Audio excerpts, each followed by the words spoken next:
अंधारपुर एक ऐसा गांव था जहां हर समय डर का साया बना रहता था। गांव वाले दिन रात बस एक ही दुआ करते थे कि कहीं उनका सामना सिरकटे छोटा वीर से न हो जाए।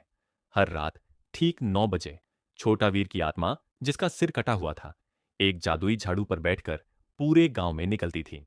अपनी जान बचाने के लिए गांव वाले रात को अपने घरों के बाहर सोना, हीरे और कीमती जवाहरात रखकर सोते थे।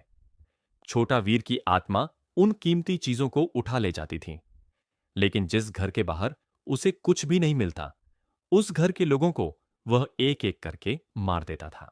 एक दिन छोटा वीर का बचपन का दोस्त मोहन उसे ढूंढते हुए गांव पहुंचा। जब उसने गांव वालों से छोटा वीर के बारे में पूछा, तो किसी ने झूठ बोला, तो किसी ने उसे डरा धमकाकर भगा दिया। रात के वक्त जब मोहन ने गांव में मची तबाही देखी, तो उसके पैरों तले जमीन खिसक गई। उसे पता चला कि वह सिर कटा हुआ भूत कोई और नहीं, बल्कि उसका अपना दोस्त छोटा वीर था। छोटा वीर ने रोते हुए मोहन को अपनी आपबीती सुनाई।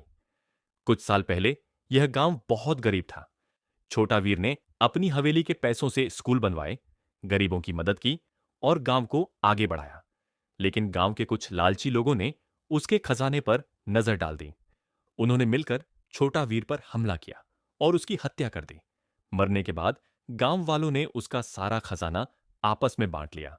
इसी वजह से अब उसकी आत्मा अपना हक वापस लेने आई थी। छोटा वीर गुस्से में था और पूरे गांव को खत्म करना चाहता था। उसने मोहन को भी कैद कर लिया। तभी वहां से एक साधु बाबा गुजरे, जिन्होंने अपनी शक्ति से मोहन को आजाद कराया। मोहन और बाबा ने मिलकर गांव वालों को उनकी गलती का एहसास कराया। डरे हुए गांव वालों ने छोटा वीर का पूरा खजाना वापस कर दिया और उससे माफी मांगी। अपना हक वापस पाकर छोटा वीर की आत्मा को शांति मिले। वह अपनी जादुई झाड़ू पर बैठकर हमेशा के लिए उस गांव से चला